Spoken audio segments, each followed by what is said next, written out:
Dan Illman, Mike Beer taking a closer look at Kentucky Derby contender Resilience going out for the Bill Mott barn. He really put it all together in his most recent start. Let's take a look at the Wood Memorial at Aqueduct, his final prep before the Kentucky Derby. Resilience wore blinkers for the first time in this race, and he utilized his good tactical speed to get a very nice trip, open up at just the right time, and hold sway over a good group. Yeah, he did. He got a good trip in this race. It seems like maybe the blinkers made a little bit of a difference, Dan. And I don't think it was a great field. So when you combine that with the perfect trip that he pulled in here, maybe it makes you wonder, what did he actually do in here? I think the flip side of that is he always looked like he was going to win that race from about, I don't know, 5 furlongs out. You could tell he was going to win. And I kind of like the way that he kept on through the stretch. He's got a lot of pedigree behind him, and he just keeps getting better with every start. Well, on the face of it, 6 starts, 2 wins. It doesn't look very exciting. Resilience started his career against some very tough competition. He faced Locked in his career debut at Saratoga. That horse earned a placing in the Breeders' Cup Juvenile. He took on Stronghold in his second lifetime start. That horse ended up winning the Santa Anita Derby. He faced Nash in start number 3, and I still think that horse is going to be a very good 3-year-old middle distance horse. Ever since that confidence-boosting maiden win at Gulfstream 3 starts back, Mike, it seems like Resilience has put it together and he's paired up 90 buyer tops in his last 2.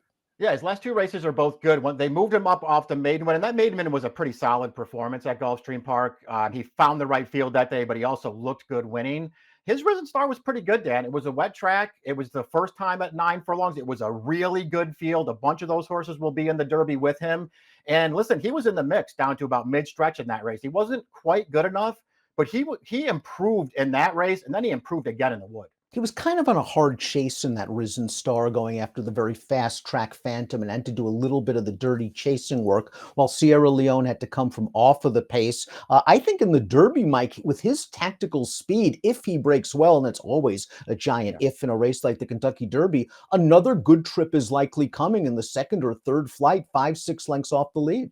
Yeah, it seems like he has that running style for sure, Dan. I mean, he could land in a really good trip in this race. And then, like a lot of other horses headed into this Kentucky Derby, then it's just about whether he can, move forward enough to go with some of the bigger guns in the race. Of course, in the Derby, though, trips really go a long way, man. He could get a good one. From a pedigree standpoint, it's really a super, super pedigree. Resilience is by Into Mischief, who is just yearly the best sire in North America. The Dam's a half to aftermarket, a great multiple grade 1 stakes winner. Courageous Cat, a grade 1 stakes winner. Jaleel, a group 2 stakes winner going long in Dubai. The second Dam, a multiple grade 1 winner on turf. There is a lot of turf in this pedigree, but also a lot of distance ability. I'm really not worried about the 1.25 miles for him.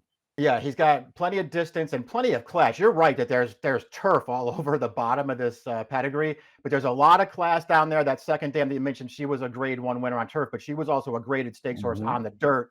I just think there's plenty of pedigree here that you don't worry about that kind of stuff. He'll get the distance. It's just a question about how good, if he's good enough to win the Derby. Junior Alvarado and Bill Mott did some special things over the last couple of years with a horse named Cody's Wish. They come into the Derby with a bit of an outsider, but one on the improve, a horse named Resilience.